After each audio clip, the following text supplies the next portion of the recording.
Hi అండి. అందరికీ నమస్కారం. Welcome to my channel. ఈ వీడియోలో ఏపీ ఉద్యోగ సంఘాలతో సీఎం భేటీ, తీపి కబురు, 5 శుభవార్తలు విడుదల. పూర్తి సమాచారాన్ని వీడియోలో తెలుసుకుందాము. వీడియోనైతే ఎక్కడే కానీ స్కిప్ చేయకుండా ఎండ్ వరకు చూసేయండి. అప్పుడే ఇన్ఫర్మేషన్ పూర్తిగా అర్థమవుతుంది. వీడియో చూస్తున్న ప్రతి ఒక్కరు వీడియోకి లైక్ చేయండి ఫ్రెండ్స్. వీడియోని తోటి ఉద్యోగ పెన్షన్ మిత్రులతో అయితే షేర్ చేయండి. కొత్తగా మన ఛానల్ చూస్తున్నారు ఇంకా ఎవరైనా సబ్స్క్రైబ్ చేసుకున్నట్లయితే వెంటనే మన ఛానల్ని సబ్స్క్రైబ్ చేసుకోండి.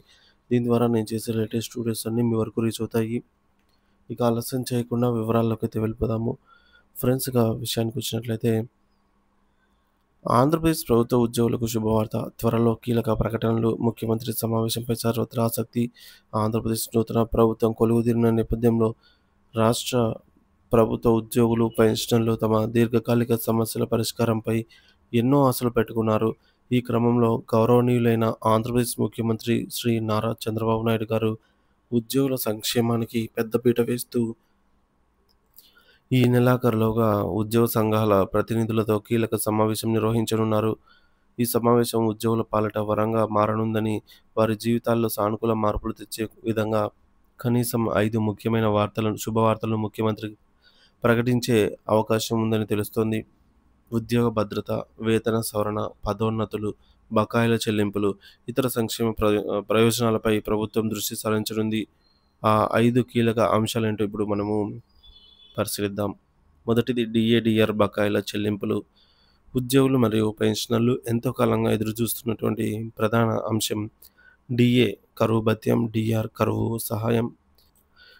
డిఏడిఆర్ బకాయిల చెల్లింపులు జూలై 2018 నుంచి జూలై 2023 మధ్య గల కాలానికి సంబంధించి సుమారుగా 212 నెలలకు సంబంధించి బకాయిలు పెండింగ్లో ఉన్నాయి. ఈ మొత్తం సుమారు 25,000 కోట్లకు పైగా ఉంటుందని అంచనా. ఈ అమౌంట్ దాదాపుగా ఒక్కొక్క ఉద్యోగికి 2 to 4 lakhs వరకు అయితే పెండింగ్లో ఉంటుంది. రాష్ట్రం ప్రస్తుత ఆర్థిక పరిస్థితులను పరిగణలోకి తీసుకుని ప్రభుత్వం ఈ భారీ మొత్తాన్ని ఒకేసారి కాకుండా విడతల వారీగా చెల్లించేందుకు ప్రణాళికలు సిద్ధం చేస్తోంది. ఈ నెలాఖరులో జరిగే సమావేశంలో ఉద్యోగ సంఘాలతో చర్చించి చెల్లింపుల షెడ్యూల్పై స్పష్టత ఇవ్వనున్నారు. అరియర్స్ బకాయిల అంచనా. ఉదాహరణకు 19,000 బేసిక్ పే ఉన్న వారికి 1.5 లక్షలు ఈ మొత్తం డిఏడిఆర్ బకాయిల రూపంలో రావాల్సిన అమౌంట్ అండి. వీటిలో కరోనా సాగుతో కొన్ని డిఏలు అయితే ఎత్తివేశారు.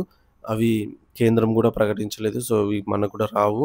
కాకపోతే టోటల్ అమౌంట్ ఎంత అని తెలుసుకోవడానికి మనం ఇక్కడ చూడొచ్చు. 35,000 బేసిక్ పే ఉన్న వారికి 2.7 లక్షలు, 50,000 బేసిక్ పే ఉన్న వారికి 3.85 లక్షలు, ₹1,00,000 బేసిక్ పే ఉన్న వారికి 7,70,000 పైగా అయితే బకాయిలు ఉన్నాయి. గమనిక, ఇవి కేవలం అంచనాలు మాత్రమే. ఖచ్చితమైన మొత్తము వ్యక్తిగత సర్వీస్ బేసిక్ పే ఆధారంగా అయితే మారుతుంది. కూటమి ప్రభుత్వం తన 5 ఏళ్ల పాలనా కాలంలో ఈ బకాయిలన్నింటినీ పూర్తిగా చెల్లించాలనే లక్ష్యంగా పెట్టుకుంది. దీంతో పాటు 2024-25 సంవత్సరానికి ప్రకటించాల్సిన 3 కొత్త డిఏ ప్రకటనలు కూడా త్వరలో వెలువడే అవకాశం అయితే ఉంది. రెండవది 12వ వేతన సవరణ సంఘం పిఆర్సీ ఏర్పాటు. రాష్ట్ర ఉద్యోగులు, ఉపాధ్యాయులు మరియు పెన్షనర్లు వేతన సవరణ కోసం ఏర్పాటు చేయాల్సిన 12వ పిఆర్సీ ప్రక్రియ గణనీయంగా ఆలస్యమైంది. జూలై 2023 నుంచి అమలు కావాల్సి ఉండగా ఇప్పటికే లేట్ అయింది. గత ప్రభుత్వం నియమించిన కమిటీ చైర్మన్ రాజీనామా చేయడంతో ఈ ప్రక్రియ నిలిచిపోయింది.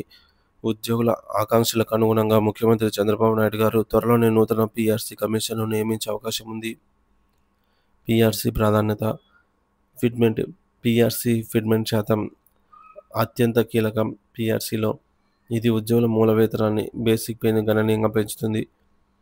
సో కొత్త బేసిక్ పేని పాత basic pay plus DA plus fitment ఈ 3 కలయికతో కొత్త బేసిక్ పే అనేది డిసైడ్ అవుతుంది అనమాట. ఇక ఇతర అలవెన్స్లు. కొత్త బేసిక్ పే ఆధారంగా ఇచ్చే హెచ్ఆర్ఏ ఇంక్రిమెంట్లు, ఇతర అలవెన్స్లు అయితే పెరుగుతాయి. పెన్షనర్లకు అదనపు క్వాంటమ్ ఆఫ్ పెన్షన్ కొత్త బేసిక్ పే ఆధారంగా అయితే లెక్కిస్తారు. త్వరితగతిన పిఆర్సీ కమిషన్ నియమించి నివేదిక ఆధారంగా అయితే వేతన సవరణ అమలు చేయాలని ఉద్యోగ సంఘాలు కోరుతున్నాయి. అలాగే పిఆర్సీలోనే మనకు తగ్గించినటువంటి అదనపు క్వాంటమ్ ఆఫ్ పెన్షన్ను కూడా పునరుద్ధరించే అవకాశాలు ఉన్నాయి. మూడవది మధ్యంతర భృతి, ఇంటీరియం రిలీఫ్ ప్రకటన. 12వ పిఆర్సీ అమలులో జాప్యం జరుగుతున్నందున ఉద్యోగులకు తక్షణమే ఆర్థిక ఉపశమనం కలిగించేందుకు ప్రభుత్వం మధ్యంతర భృతి ఐఆర్ ప్రకటించే యోచనలో ఉంది. కూటమి ప్రభుత్వం ఎన్నికల మేనిఫెస్టోలో ఇచ్చిన హామీల మేరకు ఉద్యోగ సంఘాలతో చర్చించి ఐఆర్ శాతాన్ని ముఖ్యమంత్రి ఖరారు చేయవచ్చు. ఒకవేళ 30% ఐఆర్ ప్రకటించినట్లయితే ఉద్యోగులకు బేసిక్ పే ఆధారంగా గణనీయంగా జీతంలో పెరుగుదల అయితే ఉంటుంది. ఐఆర్ అంచనా 30% ఉదాహరణతో చూసుకున్నట్లయితే 20,000 బేసిక్ పే ఉన్న వారికి 6,000, 40,000 బేసిక్ పే వారికి 12,000, 70,000 బేసిక్ పే వారికి 21,000, ₹1,00,000 బేసిక్ పే వారికి 30,000 ఈ విధంగా అయితే ఐఆర్ రూపంలో అందుతుంది అదనంగా. ఇది పీఆర్సీ పూర్తి స్థాయిలో అమలయ్యే వరకు ఉద్యోగులకు ఆర్థికంగా చేయూతనిస్తుంది ఐఆర్ అనేది. ఇకపోతే 4వది పెండింగ్ చెల్లింపులు, ఇతర కీలక ప్రయోజనాలు. గత కొంతకాలంగా పేరుకుపోయిన వివిధ రకాల బిల్లుల చెల్లింపులు, ఉద్యోగుల సంక్షేమానికి సంబంధించినటువంటి ఇతర అంశాలపై కూడా ఈ సమావేశంలో కీలక నిర్ణయాలు వెలువడే అవకాశం ఉంది. 11వ పీఆర్సీ బకాయిలు. ఇంకా చెల్లించాల్సిన 11వ పీఆర్సీ బకాయిలను విడుదల చేయడము. Retirement benefits. పదవి విరమణ చేసిన ఉద్యోగులకు రావాల్సిన గ్రాట్యుటీ, లీవ్ ఎన్కాష్మెంట్, కమ్యూటేషన్ వంటి ప్రయోజనాలను సకాలంలో అందించడము. ఇతర బిల్లులు ఏపీజీఎల్ఐ లోన్లు, క్లెయిమ్లు, సరెండర్ లీవ్, ఎస్ఎల్స్, టీఏ బిల్లులు వంటి వాటిని త్వరితగతిన పరిష్కరించడము. ఉద్యోగుల ఆరోగ్య పథకమైనటువంటి ఈహెచ్ఎస్ కార్డుల పనితీరును మెరుగుపరిచి సూపర్ స్పెషాలిటీ హాస్పిటల్స్లో నిజమైన నగదురహిత వైద్యాన్ని అందించడం. అవసరమైతే ఇతర రాష్ట్రాల్లో కూడా ఈ సౌకర్యాన్ని విస్తరించడము. డిమాండ్. ఇకపోతే పెన్షనర్ల అదనపు క్వాంటమ్ ఆఫ్ పెన్షన్. గతంలో తగ్గించిన అదనపు క్వాంటమ్ ఆఫ్ పెన్షన్ స్లాబ్లను పునరుద్ధరించడం.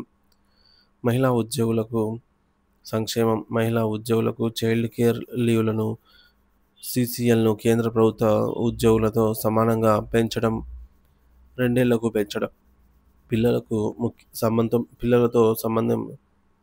సంఖ్యతో సంబంధం లేకుండా వర్తింపచేయడం అన్నమాట.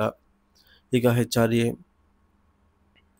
అన్ని జిల్లా కేంద్రాలకు 16% హెచ్ఆర్ఏను వర్తింపచేయడము. పోలీసు సిబ్బందికి నిరంతరం విధి నిర్వహణలో ఉండే పోలీసు సిబ్బందికి పెండింగ్లో ఉన్నటువంటి టీఏలు, సరెండర్ లీవ్లు మంజూరు చేయడము అయితే ముఖ్య డిమాండ్లు అయితే ఉన్నాయన్నమాట.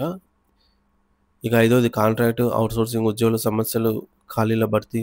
ప్రభుత్వ సేవల్లో కీలక పాత్ర పోషిస్తున్న కాంట్రాక్ట్ అవుట్సోర్సింగ్ ఉద్యోగుల సమస్యల పరిష్కారం, ఖాళీల భర్తీపై కూడా ప్రభుత్వం దృష్టి సారిస్తోంది. కాంట్రాక్టు ఉద్యోగుల క్రమబద్ధీకరణ.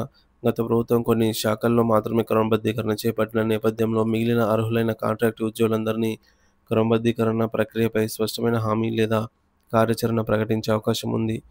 అవుట్సోర్సింగ్ ఉద్యోగులు ఆప్కాస్, ఏపీసీఓఎస్ పరిధిలోని మరియు వెలుపల పనిచేస్తున్నటువంటి లక్షలాది మంది అవుట్సోర్సింగ్ ఉద్యోగులకు ఉద్యోగ భద్రత కల్పించడం, కనీస వేతనాల పెంపుదల, సమాన పనికి సమాన వేతనం అమలు సాధ్యాలను పరిశీలించడం, ప్రభుత్వ సంక్షేమ పథకాల వర్తింపు వంటి అంశాలపై నిర్ణయాలు తీసుకోవచ్చు. ఖాళీల భర్తీ మరియు కారుణ్య నియామకాలు. రాష్ట్రంలోని